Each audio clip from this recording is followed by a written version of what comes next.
Okay, I'm live. What? Oh, no, I'm just saying into the mic. What's going on, everybody? Hey, Gato, I see you already joined the stream first. Yeah, you sure are. Nice to see you in the chat.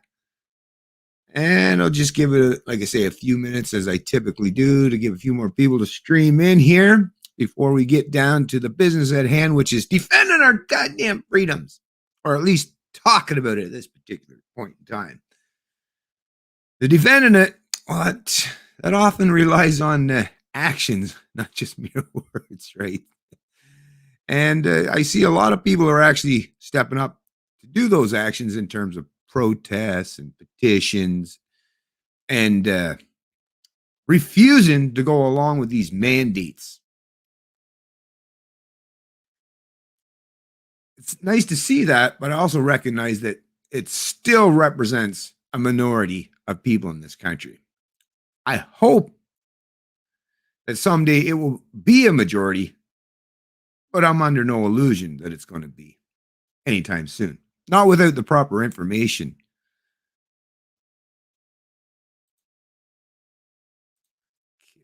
Okay. Now, I should just bring up this article first, perhaps. Or should I deal with the other ones first?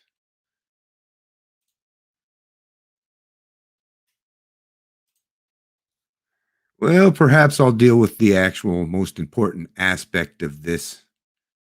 And that's at the very least, people need to know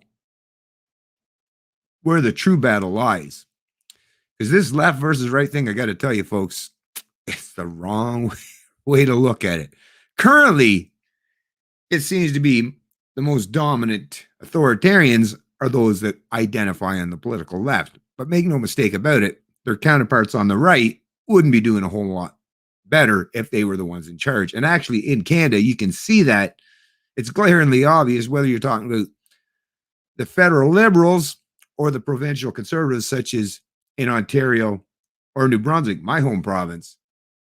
So, like I say, whether they identify as left or right, liberal or conservatives, you're getting basically the same result. And that's authoritarianism and not much in terms of individualism or freedom.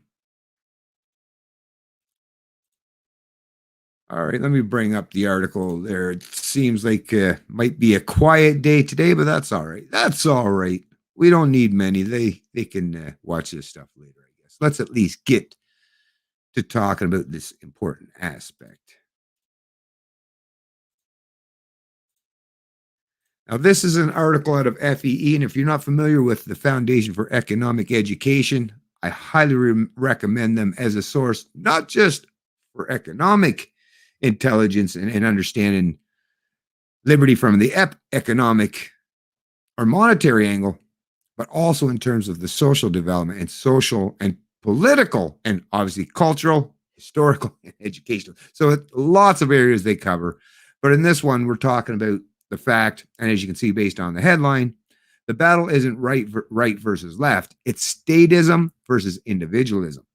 How high does the death toll need to get before people realize that communism, like its sister ideology of Nazism, is despicably evil? And this was produced back in April the 6th, 2019, but obviously very much relevant today. This was done by Daniel J. Mitchell. So let's just start out here, shall we? Just get a look, quick rundown of what this gentleman has to say. I've written about how totalitarian ideologies such as communism and Nazism have a lot in common. Both subordinate the individual to the state, and both give the state power over the economy, and both slaughter millions of people. My buddy from grad school, Matt Kibbe, has a great video on this issue. And as you can see, these highlighted areas in red are all going to be articles, and this is going to be the video that he's referencing. But these are other links to sources of information used for this particular article.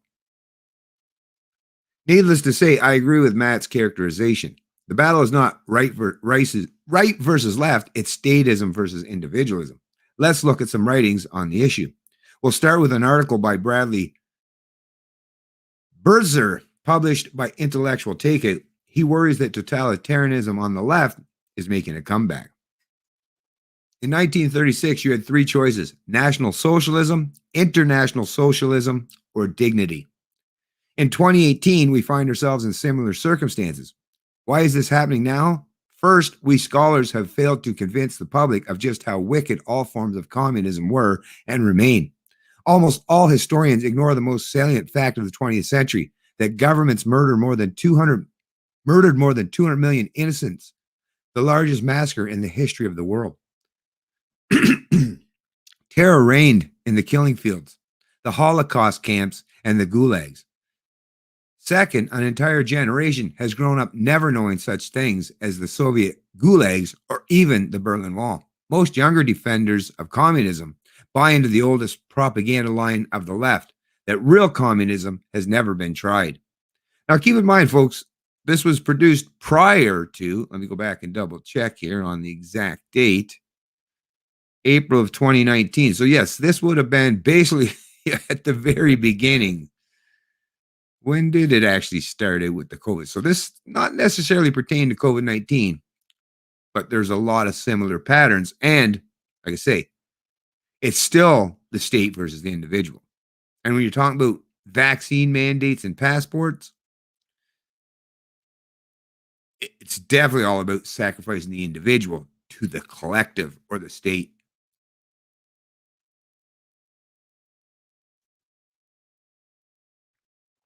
He explains that fascism and socialism are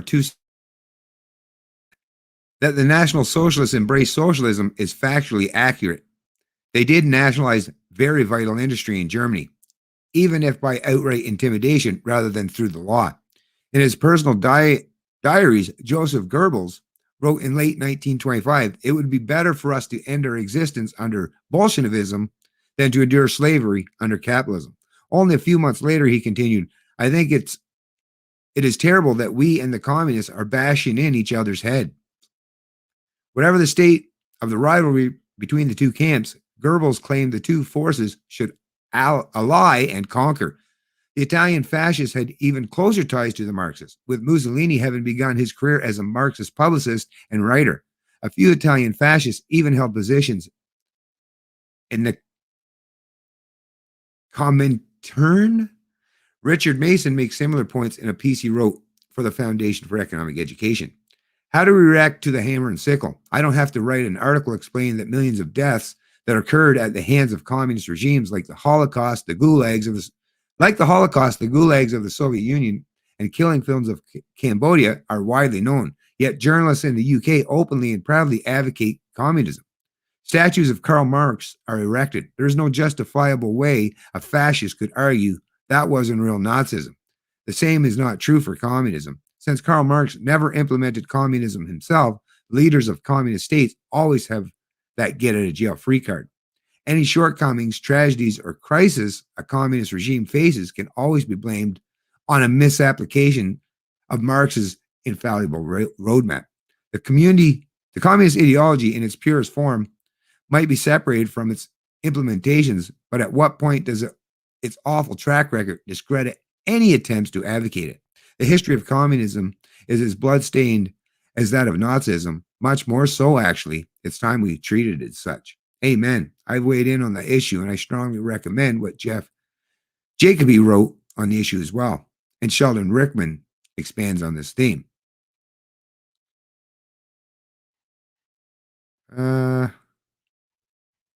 Actually, before I continue on, let me just see how things are going over in the chat here. Okay, I see a few more peeps have rolled in. What's going on? Let's say hi to David. Haven't seen you in a while. Still somewhat free here in Texas. Well, actually, it sounds like in Texas, they're definitely fighting the good fight. Or at least the governor and the people who support the governor are fighting the good fight. I got to tell you, I'm quite envious of you folks down there in Texas, to be honest with you. But thanks for joining the stream, David. Appreciate it. John, was this John? 23Z. I crossed the Berlin Wall in 1973. Still have my East German visa. Wow, thanks for pointing that out, John. Interesting indeed. He's right, just like Ural Bezmenov was in the 80s. Not familiar with that particular gentleman, but I'll take your word for it, David. This generation's cognitive distance has made them useful idiots here in America, too. Yeah, it's a sad reality, unfortunately. Yeah, that's for sure correct. Mussolini and his wife were hardcore. Yes, that is the thing that when I first started trying to learn about fascism and Nazism, very, very amazing revelations. And it doesn't take much time to just go through, some of the biography of these leaders of the so-called far right, and you find out far right, you know what I mean? Once again, that's why that left versus right thing, leaves people profoundly confused. Because in reality, when you're talking about left versus right, you're actually divvying up the population under the wrong banners, right? It's once again, I have to reiterate, it's not left versus right because authoritarianism can come from either side of the political aisle. And all forms of authoritarianism seek, just like was mentioned in this article, to negate individual rights and the sovereignty of the individual and make you ultimately conform to the whims of the collective. And once again, what represents the collective? There is no such thing as a collective brain, right? So when you trace collectivism all the way back to its roots, to its cores, there might be a group of individuals that represent the collective, but each individual within that group or organization or collective represent the same ideals or idealism, which is authoritarianism, which is their ability to sacrifice you at their altar for their cause and for their reasons. So when people align with that and suggest that collectivism is the proper ideology or that individuals should rightfully be sacrificed for the collective, you know darn well the kind of people that adhere to or promote that kind of thing is obviously on board with subjecting others. They're not asking to subject themselves to some arbitrary authority, right? No, most people want their own forms of freedoms. What the difference is what they perceive is freedom. They may gain benefits or added status in their community by cozying up to their political authority. But at the end of the day, that's usually temporary in nature, right? First they come for, right? But eventually they come for you too, because authoritarians do what authoritarians do. So even the people who think they may agree with authoritarianism or collectivism ultimately end up being just as much of a sacrifice or victims to the collective than even those who are staunchly against it. So make no mistake about that. And thanks for your input there once again, John.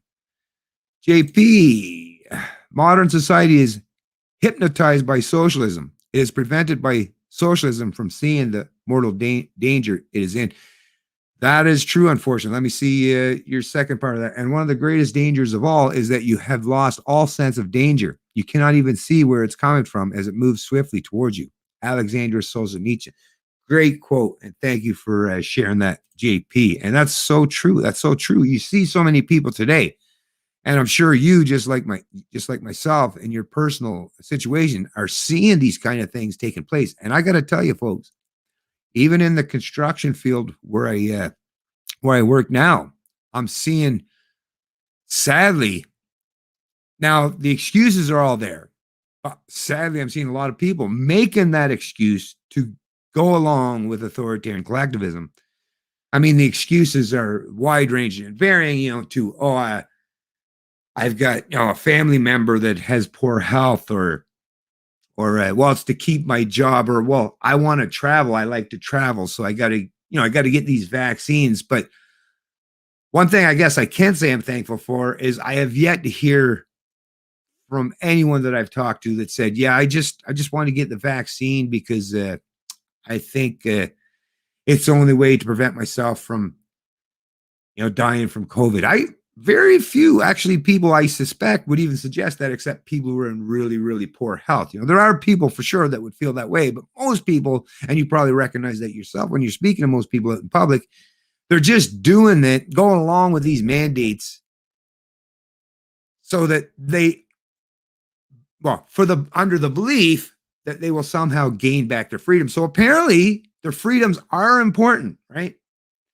And even now that they're saying it's the pandemic of the unvaccinated, well, the fact that they're all supposedly so mad at, right, the unvaccinated for not getting their vaccines. Once again, if you ask them, well, what's the difference? Well, the two things they'll tell you is, well, you must sacrifice yourself to protect the rest of society. And two, well, if we want to get it from underneath this kind of top-down micromanaging of our society and tyranny, well, we need you to hurry up and get the jab so we can get back to something remotely resembling normal, or where freedom actually does exist once again. So even the people who are going along with this stuff obviously care about their freedoms. And of course they do.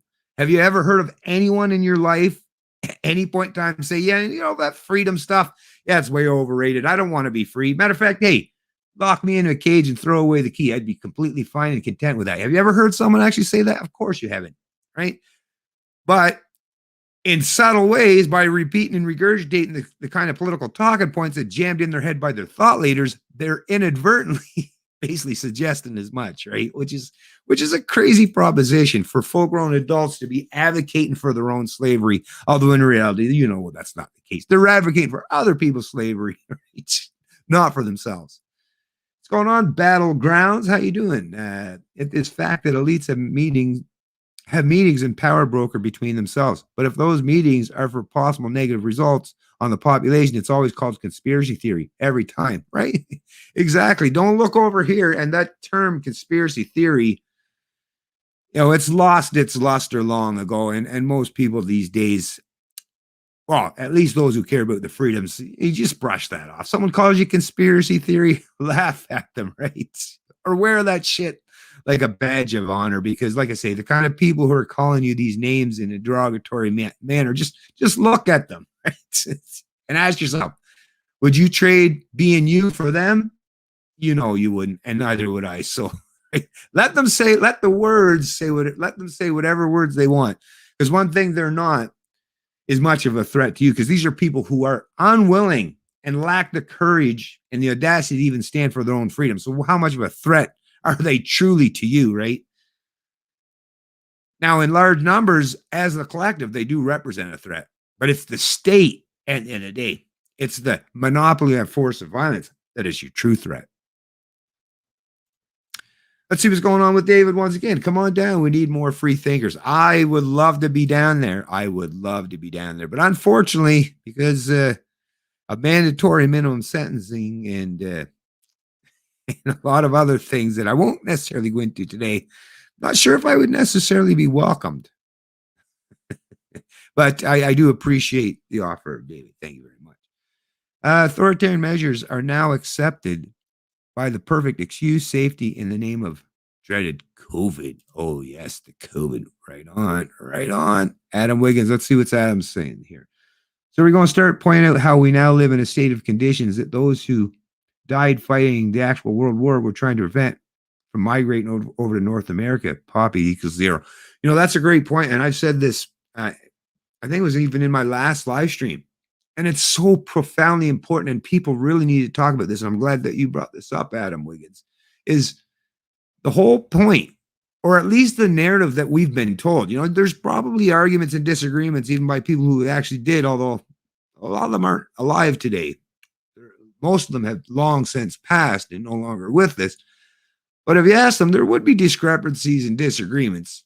But the overarching narrative, the grand story that we've all been told, right, was that the whole point of fighting in World War I and World War II against fascism and Nazism and even the Cold War, which is once again fighting against communism. The whole point of that was to defend our freedoms. So tens of thousands of not just Canadian, but American, of British, of Australian, the Western allies who fought against the axis of evil, against these authoritarian collective regimes. The whole point of them going, dying, losing limbs, leaving their families behind, and going through such terrible, terrible times and hardships was to defend their freedoms. So obviously that suggests that freedoms are what represent ultimate importance in terms of our society.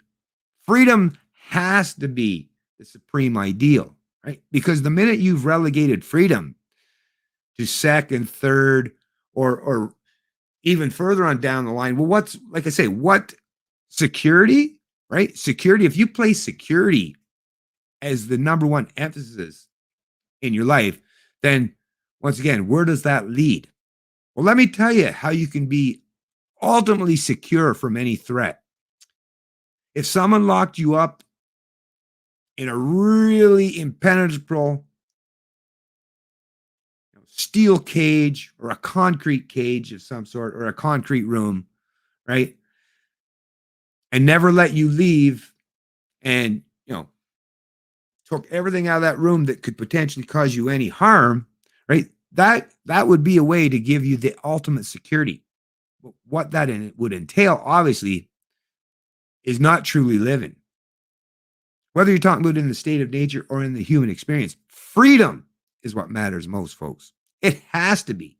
Fundamentally, it is at the core of what it is to be a human being, is to be free from oppression, to be free from tyranny, to be free from authoritarian collectivism. So thanks for pointing that out, Adam Wiggins.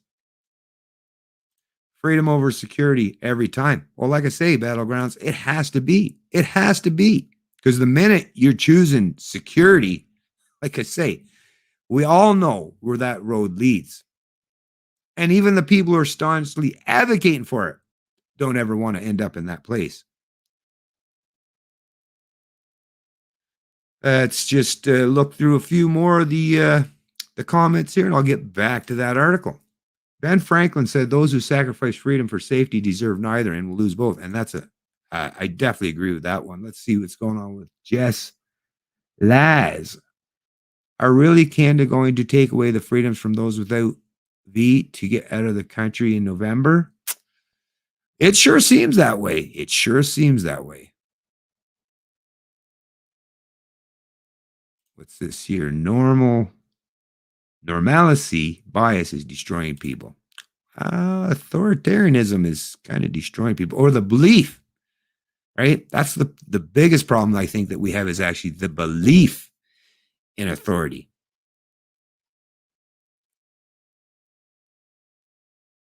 All right. Just looking see what else we got here. We got Paul Lucas. Why are we seeing persecution of the churches in Canada, the trademark of totalitarianism? Where we are headed? Well, this is the thing, right? And religious communities know this. They place the supremacy of God and morality much higher than they do in government officials, right? And that's something that statists, right? Hey, the government don't like competition, and they definitely don't, people in government definitely don't like anyone challenging their authority. And that's precisely and exactly why they're going after the religious community, or at least those in the religious community who still place the supremacy of God, genuine law, right, and morality at the core. That's a big old thorn in the side of statists, and that's why the statists are definitely going to go after those kind of people, which is why I've always, even though I've had disagreements with some people in the religious community, no doubt, and I'm not a big fan of the dogmatists either, but I got to tell you, these are the people that I find myself aligning with in terms of the thought processes these days, much more than the rest of my Canadian peers, it seems. Anyways, let me get back to reading a little bit more from this article here at FEE. Fascism is socialism with a capitalist veneer. The word derives from fascis, the Roman symbol of collectivism and power, a tied bundle of rods with a protruding axe, Where socialism sought totalitarian control of a society's economic processes through direct state operation of the means of production, fascism sought that control indirectly through domination of nominally private owners.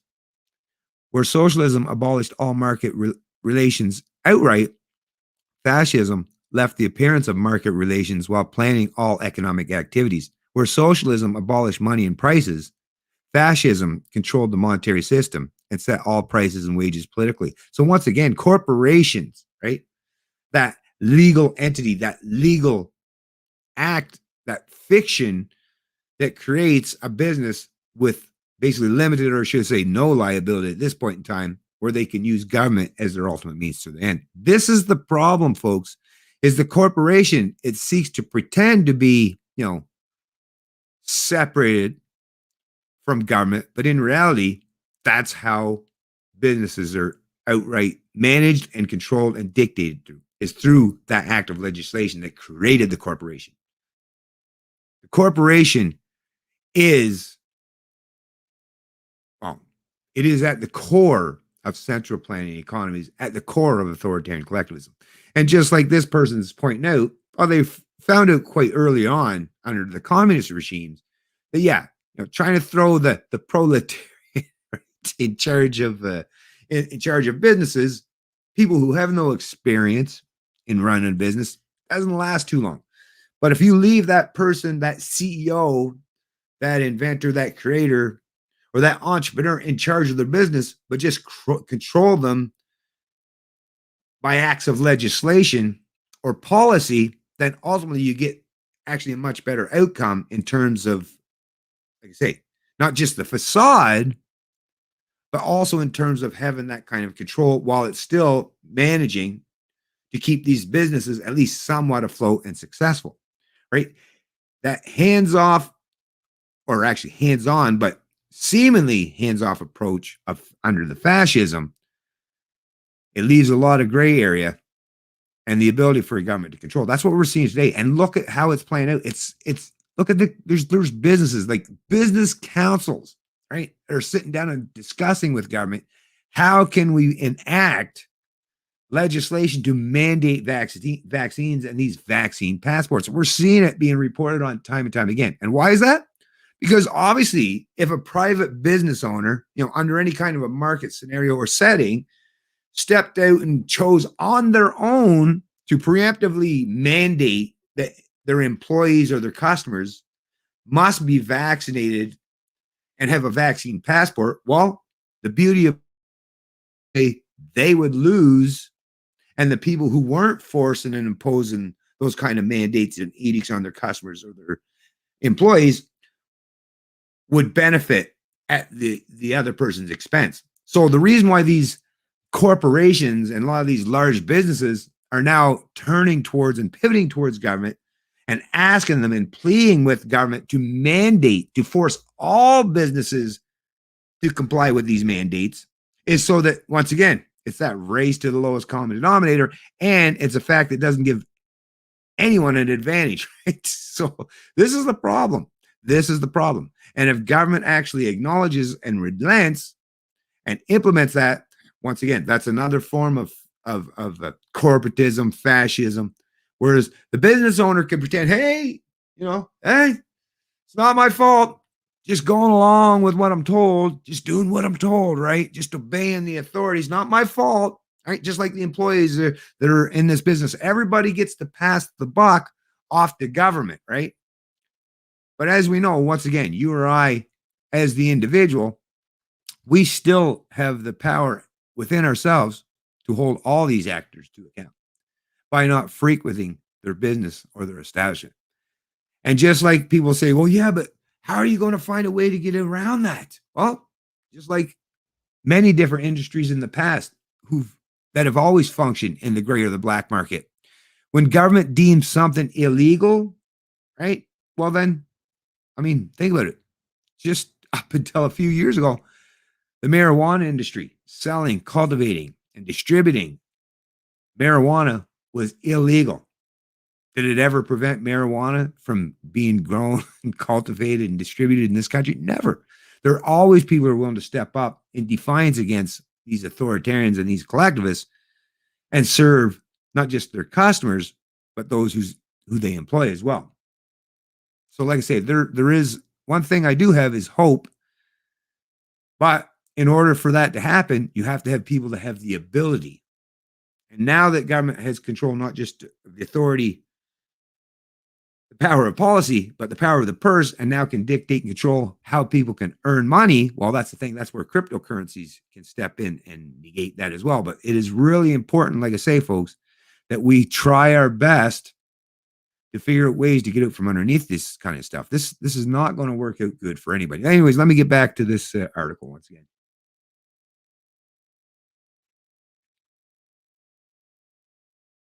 Okay, he explains the vast gulf between capitalism and fascist economy. Entrepreneurship was abolished. State ministries, rather than consumers, determined what was produced and under what condition. Fascism is to be distinguished from interventionism or the mixed economy. Interventionism seeks to guide the market process, not eliminate it. And fascists did, under fascism, the state, through official cartels, controlled all aspects of manufacturing, commerce, finance, and agriculture.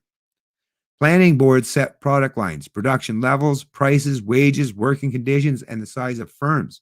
Licensing was ubiquitous. No economic activity could be undertaken without government permission.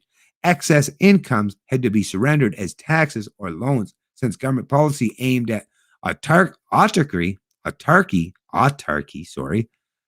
or national self-sufficiency. Protectionism was necessary. Imports were barred or strictly controlled. Fascist governments also undertook massive public works projects financed by steep taxes, borrowing, and fiat money creation. These are not new observations. Here's what Ludwig von Mises wrote on this topic back in the 1940s. The Marxians have resorted to polylogism because they could not refute by logical methods the theories developed by bourgeois economics or the inferences drawn from these theories demonstrating the impracticability of socialism.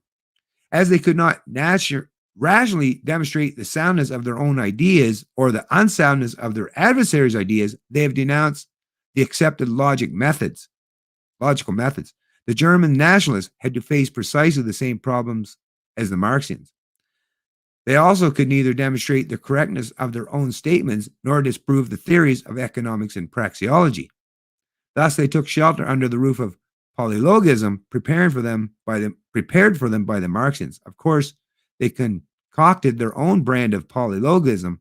Neither Marxian nor Nazi polylogism ever went further than to declare that the logical structure of mind is different with various classes of races. Polylogism is not a philosophy or an epistemological theory. It is an attitude of narrow-minded fanatics. And those fanatics are motivated by hate. The Nazis hate people of different races and religion, while the Marxists hate people of different incomes and classes. Given the various articles cited above, this meme from the Matrix is spot on. And when you're talking about that kind of hate, I mean, just listen to the vitriol coming out of those who are now, targeting the unvaccinated. Just listen to the way they talk about the unvaccinated, as if the unvaccinated are the scourge of the earth, right? And need to be wiped out, right? Just like the virus. They want to wipe out the virus. Well, at the same time,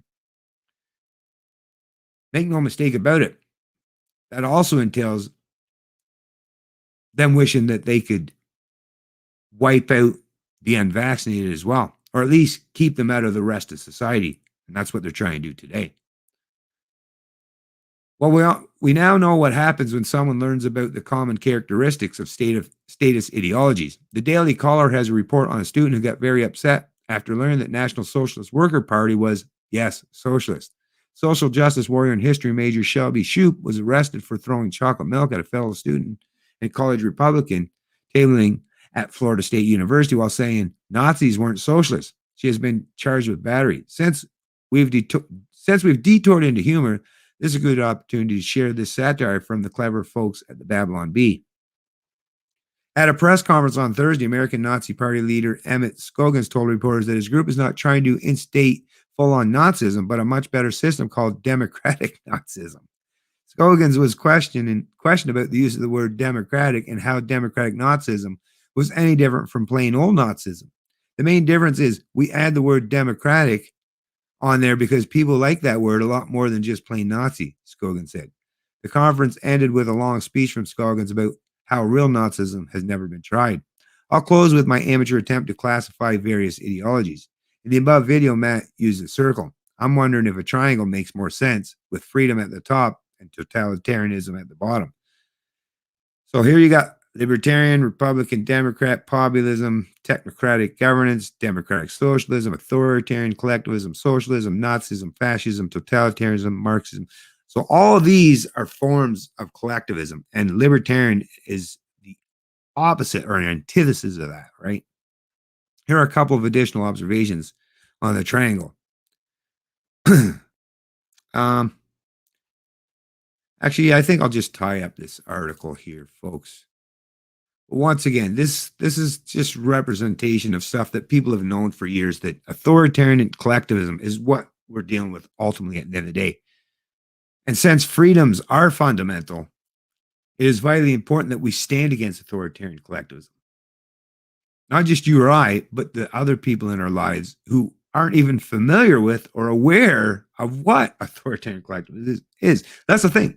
In order to defeat an enemy, you, at the very least, the bare minimum, you have to understand who your true enemies are. And in Canada today, the majority of the population wrongfully believe that it's people like myself or people like yourselves in this chat who are standing in defiance against authoritarian collectivism, in defense of our freedoms. They're suggesting that we're the bad people, we're the enemy, right? When in reality, it's the very people, in charge of government who are threatening them with these mandates and these restrictions and these impositions in their life, liberty, and their pursuit of happiness. That's the people that you need to concern yourself with. And yes, it's not just those in government, it's those who support them. Because that's the thing with in a democracy, it's not just the politicians, it's the very people who support or put these politicians in power and authority, right? Those are the people we need to worry about. And those are people in our very inner circles, or at the very least in our families. I would hope actually that most of you, just like myself, no longer have much of a relationship with people in your family or your community who advocate for your social or economic enslavement, right? Probably not the kind of people you want to surround yourself with or have a whole lot to do with. I know in my personal situation, I definitely hear lots from the other side, but I have to look externally for authoritarian collectivism. In my own inner circle and the kind of people I choose to voluntarily be around or surround myself with, right? That's the importance of freedom of association. I choose to surround myself with people who would never seek to sacrifice my liberty or my freedoms for any false concept or belief of the greater good or some false sense of security. That's just the kind of person I am and the kind of person people I like to surround myself with. I see no reason, I see no benefit to surround myself or to be involved with people who want nothing more than to see me harmed in some way or relegated to second-class citizen in my own country, or people who are advocating for, locking me in my home or preventing me from traveling, or even ultimately preventing me from being able to earn an income to feed and sustain myself or my family. The kind of people who would advocate for such things obviously don't have not just my best interest or the best interest of anyone I care about at heart either. What's going on, David? Let me see what David's got to say here. Bella Dodd said in the 30s that communism will take over in America under the guise of progressivism, democracy, and liberalism. Well, it sure sounds like Bella Dodd was right on the money, because it sure seems to have played out that way. What's going on with Rob Padley? My forefathers fought the Nazis for my freedom over my dead body. Will I not fight for my children like my forefathers? And good for him, Rob. Well, that's like I say, that was the whole point, right? Of the Great War, the Second World War, these wars that involved basically, well, the reason why they're called world wars is because they basically affected almost everyone on the planet, which suggests, once again, I hate to repeat myself here, folks, but once again, it suggests that freedom is vitally important and is definitely fundamental. And for anyone to suggest or pretend otherwise, like I say, bring that up to the next person that's advocating for this stuff. Do you not believe in freedom? Is there any limitation that you would place on your thought leaders or your political masters? Are there any limitations you would place on them at all? Or do you believe that you should just give them carte blanche ability to control every aspect of your social and economic lives? Right up to the point where they can prevent you from even feeding yourself or putting a roof over your head or clothing on your back. Because that's what it is to threaten to take away a person's livelihood, right? When you threaten to take away a person's ability to provide for themselves, the necessities of life, those things that you need just to sustain your ability to live, never mind free, just to live. If people are willing to threaten you and to take away those vital necessities for you to survive as a human being on this planet, I mean, these are not good people. And to pretend or suggest otherwise, or to try to get along with them, right?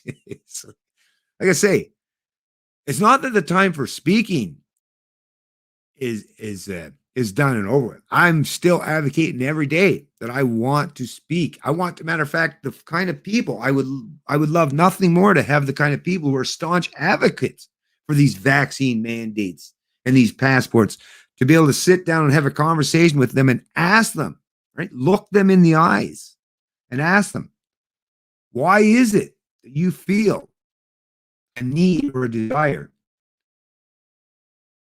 to cause harm to me? What have I done to you personally that makes you feel that you have to go along with the narrative or go along with the concept that I must be sacrificed for some concept of the greater good or the collective? I would love to be able to ask these questions. So the conversations definitely need to take place. But once again, at this point in time, we know our opponents, not only are they not listening to us, their time of talk is long since been done and gone. They're doing, now they've stepped up to the actions, and now they're implementing and imposing all these mandates and restrictions on your life. So they're willing to use force, and they're proving it day after day after day after day. The problem is when people are willing to use preemptive force against you, well, if you're unwilling to defend yourself by using some form of defensive force, doesn't work out too good at the end, right? Never has, never will. Let me just, like I say, read a few more comments here. That's a good point on freedom. I doubt the hardcore leftists will accept it without excuses involving safety and the greater good, right? Well, that's actually one thing that I love when they bring up the concept of the greater good these days. Because once again, I would intervene in the conversation. If I overheard anyone talking about the greater good, I would be the first to step up and say, well, I too care about the greater good. And the greater good is freedom, is liberty. So if we're going to sacrifice anything, then it's got to be our unnatural or overreacted fears. Right? Let's sacrifice our cowardness. Let's sacrifice our willing to go along and play nice. Let's sacrifice all those things for freedom and liberty. It's never been and should never be, the concept should never entail that what we're supposed to sacrifice is our freedoms. No. Those are the last things you want to sacrifice. Because freedoms, especially and particularly in times of duress or danger or where threats do lurk or exist, those are precisely and exactly the times that freedom is essential and fundamental. And there's a lot of Canadians who need to learn and hear that. Anyway, folks, so listen to this. I wanted to deal with this article too. This one's out of CTV. Like I say, our opponents, if you're thinking that the legal system is going to come to your aid, right? And justice will ultimately prevail. And you don't have to fight for your freedoms because, like I say, the current established judicial or legal system is going to do it for you. Well, I got to tell you, don't hold out any hope or faith in that taking place. And this is just an example to help iterate that. Like I say, it's a CTV article. This was produced on October 8th by Paul Hallingsworth and Ryan Van Horn under the Atlantic section, Atlantic News. There's quite a bit of scope to do this in a time of pandemic. Sorry, let me say that again. There's quite a bit of scope to do this in a time of pandemic, legal expert says of vaccine mandates. Halifax, we have entered the phase of the COVID-19 pandemic in which the vaccine is being mandated and proof of vaccine being required at work, public places, restaurants, and businesses. It has caused a lot of reactions and support for some outrage and even some questions surrounding legality. Legal and constitutional expert Wayne McKay, a professor emeritus at Dalhousie University's Schulich School of Law, says in most cases mandating vaccines can be done and expects it would withstand any legal challenge. So this legal and constitutional expert Wayne McKay, who just happens to be a professor at Dalhousie University, right? So once again, like, think about how Orwellian it is. There's someone that's supposed to be a legal and constitutional expert. And what's the point of the Constitution, right? And the Canadian Charter Bill of Rights? It's all about freedoms. It's all about laying out those inherent, inalienable rights and freedoms, right? But this so-called legal and constitutional expert is going to negate all the importance of all aspects of freedom and liberty and suggest, no, government's right. And we can make the legal excuse and come up with the legal muster and the legal language to make freedoms, right? Like, this is completely Orwellian, to make it so that your freedoms actually should be subjected or negated, right, for some concept of safety or security, right? This is how insane. And like I say, that will make me, here he is. He's making a legal, right, or a constitutional excuse for destroying the Constitution or your inherent inalienable rights and freedoms, folks. So this is what they're willing to do. And this is what the media and the political class, that's how far they're willing to go. This is the kind of stuff they're willing to roll out to you in order to get you to conform, obey, and abide by these authoritarian mandates. There's quite a bit of scope to do this in a time of pandemic and crisis, McKay told CTV anchor Paul Hollingsworth in an interview Friday evening. The key to a vaccine mandate withstanding a legal challenge depends on how reasonable it is, because rights are not absolute and government can impose reasonable limits on them and interfere with individual rights as little as possible. So here, once again, right, I'm going to bring this up just for folks like this person, like I say, is a legal scholar.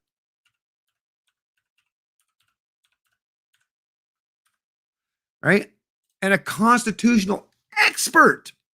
And once again, how a person could make the claim. Let me bring this off here. They did. Oh, I see. I got a donation here. Let me just check this out real quick. Hey, thank you once again, Mr. Fraser McBurney. I really appreciate your donation. Today I had a lot of fun. I took my signs and had a one-man protest at Hamilton City Hall. Lots of beeps and plate conversation. Try it in your own hometown. That's a great idea, and good for you for doing that. Like I say, it's amazing. Even just the power of one matters so much, because that'll be, without that first person stepping up to the plate, it's very hard to embolden others to do so. So thank you for having the courage to be at the front and leading in terms of defending your freedoms and your liberties. That's awesome, Fraser. But anyways, like I say, so let me bring back. So we're going to bring up, because these are so easy for every one of us. It's not hard to find the defined meaning of these words. And here it is. So there's lots of dictionaries you could always find, right? So there's the Merriam, there's the Cambridge, there's dictionary.com, but we'll just go with the first one that shows up, the Google definition here. So inalienable, unable to be taken away from or given away by the possessor. Right? So let me just make sure that you folks can see that there, right? So inalienable. So we have inalienable rights. Inherent and inherent basically means the same thing. I'll actually bring that up for you just in case people say, well, no, they say inherent, not inalienable. Okay, well, here, let's just bring up inherent then, right? Well, before I do, let's stick with inalienable. So unable to be taken away from or given away by the possessor. So when this professor, this legal expert suggests, as he's doing here, right? The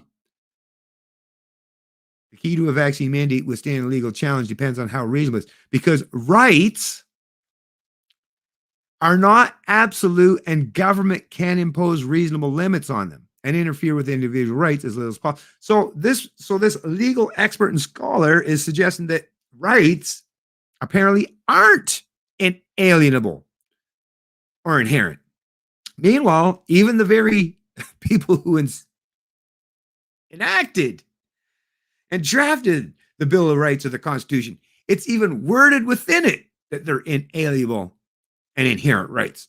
So once again, a little political wrangling or twist or distorting of the actual English language being used. And for what reason? To defend authoritarianism, to defend government imposing these mandates on the citizens of this country. So once again, look at how far they're willing to go. Now let me bring up the inherent. So once again, I can elaborate and expand on what that means. Inherent. So here it is, once again. Existing in something as a permanent, essential, or characteristic attribute. Permanent, essential, or characteristic attribute. Doesn't sound anything remotely like, oh, but we can take it away whenever we deem it reasonable to do so, right? Nothing not even remotely close or along those lines, folks. And this is the problem. Like I say, the fact that we're seeing so-called legal or constitutional experts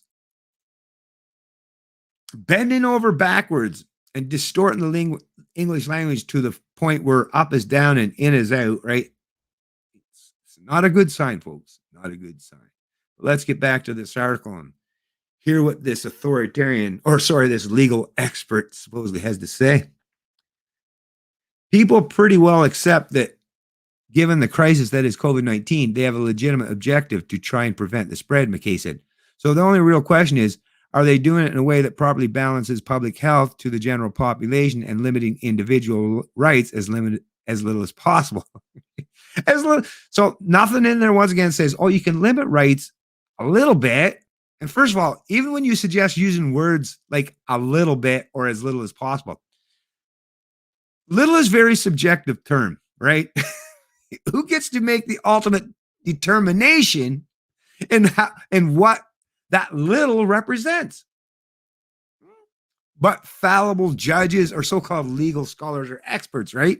Right. So once again, folks, there's a reason why, inalienable and inherent were, baked in the cakes in terms of drafting our documents in terms of respecting individual rights and freedoms in the Constitution and the Charter Bill of Rights. It's the reason why those terms were explicitly placed in there was to leave no question to the fact that rights cannot and should not ever be denied or tried to be taken away for any reason. And once again, I got to point out, when else would your freedoms be more important or essential than when faced with an actual threat? That is precisely and exactly when you want to have those freedoms, right? Being free when everything is good and there's no potential threat or danger. I mean, you still want your freedoms for sure. But I mean, you really, really want your freedoms when there are potential threats at your door. So to pretend or suggest otherwise, once again, is just political or legalese that's distorting language and distorting the human's brain to even think critically about these issues. And shame on these people for even daring to put this kind of stuff in a publication or in print.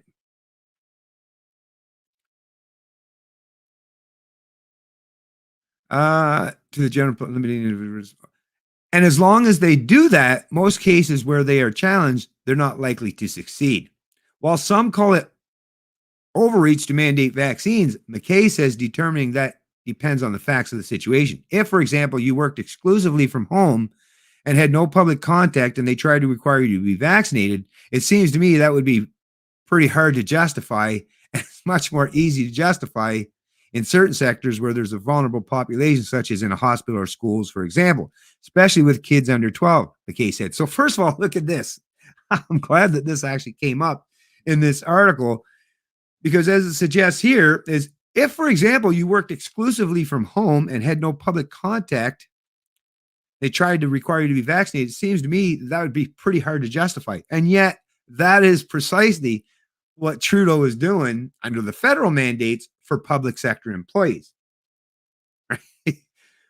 And I've heard that described and talked about already and bantered about is, yeah, even if you work from home, well, the government's still going to try to force or mandate you get a vaccine. So, but apparently, even though this legal scholar would probably be great friends or admirer of Justin Trudeau, he's even suggesting that he disagrees with Trudeau's position on that. So once again, all seems quite subjective, doesn't it? Seems all based on personal opinions more than actual legal precedent or anything based on fundamental freedoms or inherent inalienable liberties and rights. And it's more, okay, for example, especially with kids under 12, McKay said. So if they're protecting a vulnerable population, if there's a lot of public contact, then I think they probably have a pretty good chance of justifying it. The other aspect of vaccines is the discussion around them, which has become pretty heated, especially on social media. The Canadian Charter of Rights and Freedoms guarantees freedom of speech, but as with any right, it is not absolute. So, well, once again, this is a weird part there for this guy to recognize, right? This is a guy that apparently has a brain. He should know how to think critically, but yet in the US, right? Which I don't know, the American people are made of the same clay we are. They still, if you cut them, they bleed. They're flesh and skin and bone, just like the rest of us. And you cross an international boundary or border between the Canada and the United States, and it's weird that all of a sudden, strangely enough, the Americans' freedom of speech is absolute when there is no potential of actual imminent harm. And yet in Canada, apparently, no, even freedom of speech is not an inherent right, and it can be circumvented. For what reason? Well, once again, it's up. It's funny, huh? Those who get to suggest that rights or freedoms aren't inalienable or inherent and can be changed always seem to be the ones who want to change them or who support change them. Little conflict of interest there, wouldn't you say? Anyway, so like I say, folks, that's the end of that article. But as I suggested, there are definitely people, and like I say, legal so-called experts who are willing to stand in front of a judge or defend as a lawyer or in the legal setting authoritarian mandates such as these vaccine passports or vaccine mandates. That's a terrible, terrible thing. So you don't have the legal system per se that's going to protect you. No, at the end of the day, you have people who are willing to stand in defiance of these things and in defense of their freedom. Those are the people that will truly, that you truly should be surrounding yourself with. Like I say, let me get up here, see what Peter Furness is saying. We need to rise up and peacefully protest. We will have to have our own separate economy. Well, having your own separate economy, that's what I mean. A lot of this too does require that we create our own society that's alongside, the current society, because I don't know about you folks, but I personally, yeah, I'm ready for segregation of some sort. I don't usually prefer it. I prefer we all get along, but when I recognize that there's a substantial portion of our population who want to impose themselves on me or do harm to me and loathe me for just being me, or for wishing to be a free human being, we got serious issues here, right? We got serious issues. And this is something that we all have to take into account, that there's a substantial portion of our population who want nothing more than to force us into submission and compliance. What are you going to do about it? That's my question. Okay, what else did I have up here that I wanted to cover?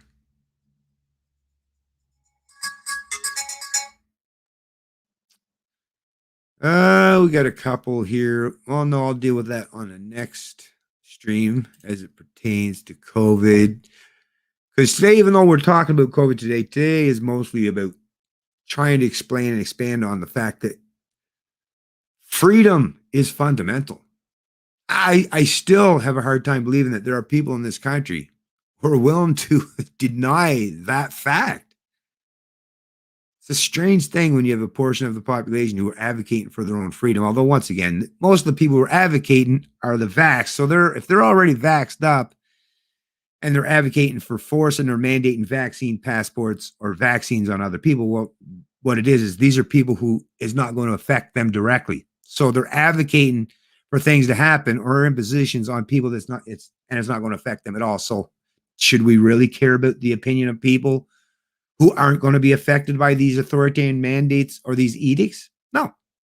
And that's another thing. Why in the hell are these legal experts, or these media outlets or these politicians, why is nobody asking the opinion of the people who are against these vaccine mandates or passports, right?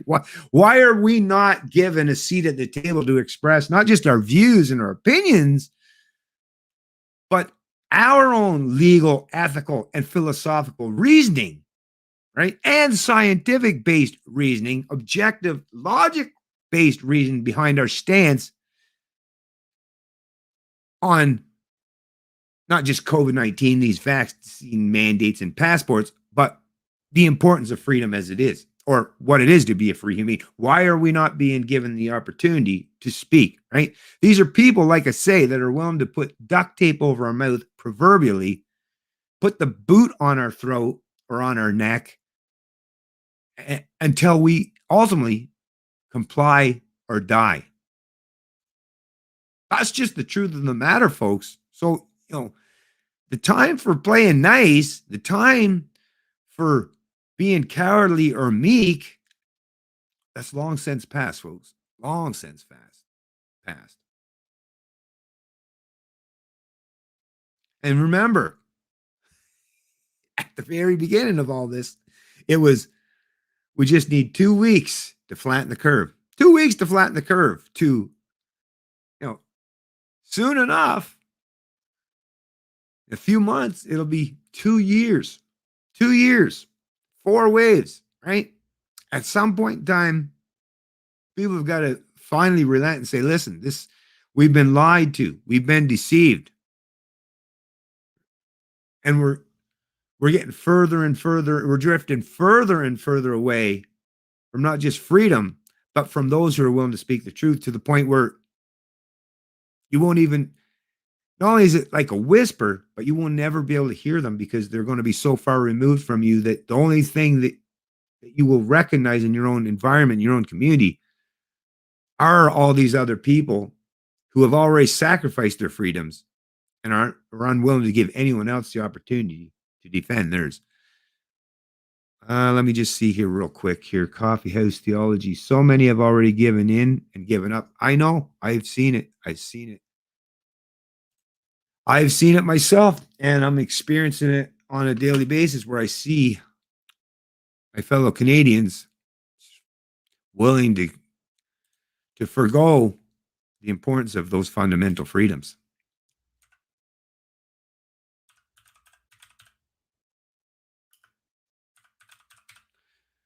Okay.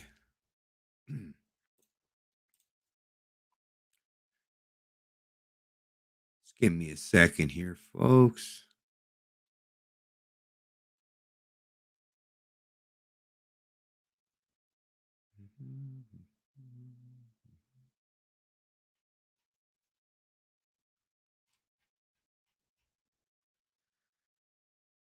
Okay.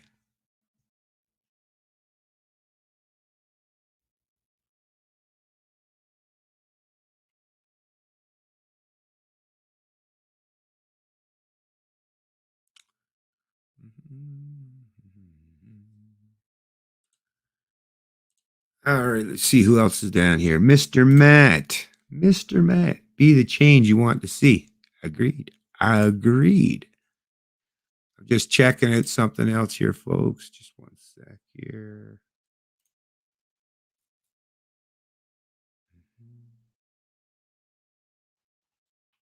Where?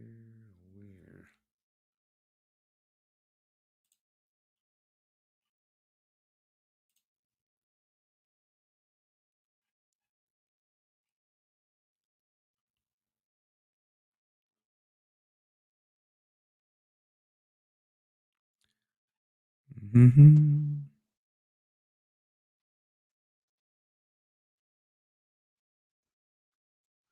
Okay, actually, let's do this here.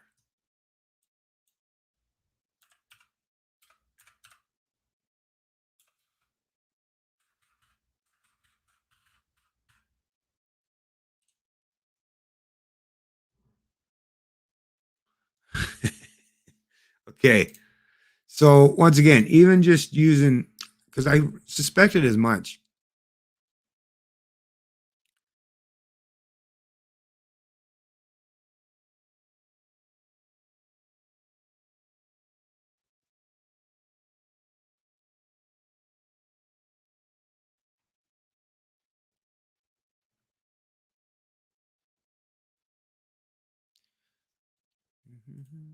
Anyways, never mind.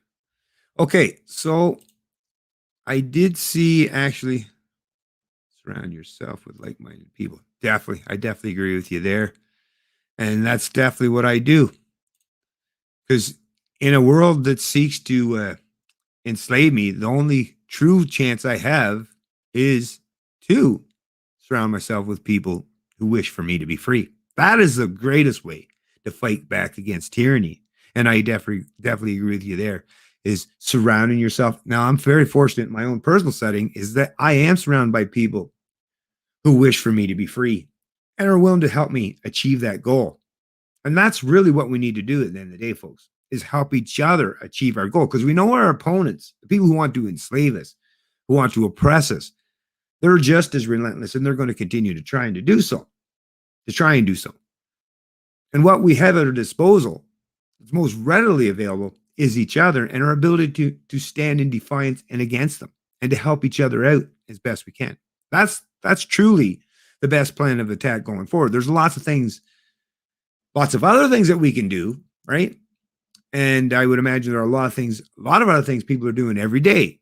Little acts here, a little speech there, a little defiance right there, non-compliance, right? There are a lot of things that we can do. But once again, probably I think one of the most important things that we can do is definitely find a way to surround yourself with other like-minded people who care about your freedoms just as much as you do. Because ultimately, at the end of the day, that's what's going to give you peace of mind and the best chance of fighting against tyranny. So thanks for pointing that out. People with courage that don't panic in a crisis. Yeah, another great point. Definitely. Knowledge is power. You got that right. And in the age of information, ignorance truly is a choice. And that's another thing I try to express and point out to people all the time is the information is out there for you to counter the narrative by the establishment hacks and the authoritarians among us. All you need to do is just reach out and find it. I do it on a regular basis and I share them in my live streams and my videos. So the information is there. It's just a matter of getting more and more Canadians or more and more people in general to start learning these things and stepping outside of their comfort zone or their echo chambers. That is another thing that's vitally important. But anyways, folks, don't want to keep this stream too long. It's been a bit of a quiet day. I know it's a Sunday. I know a lot of people just want to relax and spend time with their family, and rightfully so, and enjoy yourself. Because like I say, at the end of the day, life is all about living. And you're not really living when you're if you're just following all the orders and mandates and edicts that government is imposing on you. Now, that's not really living, right? You might have a pulse, right? You might still be existing, but are you truly living? Not really. Now, me on the other hand, and most people who genuinely care about and fight for the freedoms and recognize that they are fundamental aspects of our humanity, we're going to continue to do our best to, like I say, lead by example and show what courage truly looks like. So thanks to all you folks who have joined the stream, and thank you once again, McBurney, for your kind, generous donation. I really appreciate it. And like I say, I'm going to tie the stream up. I'll do another one. Working pretty hardcore here right now, folks. And I will be probably for the next couple of months. In a couple of months, things might die down, get quieted down to the point where I can get back into this stuff more full on. And actually, I do have an announcement. I'm not gonna say it just yet, but I'm going to end up here within probably just a couple weeks, maybe a month. I'm not sure exactly the time frame or the scheduling. It's going to, like I say, I'll announce it and well, you'll be definitely made aware of it before it happens, or maybe I'll just use it as a surprise when it does happen. But I'm going to have a guest on. I believe this will be the first time I've done, I believe, between 12 and 1,300 videos and live streams.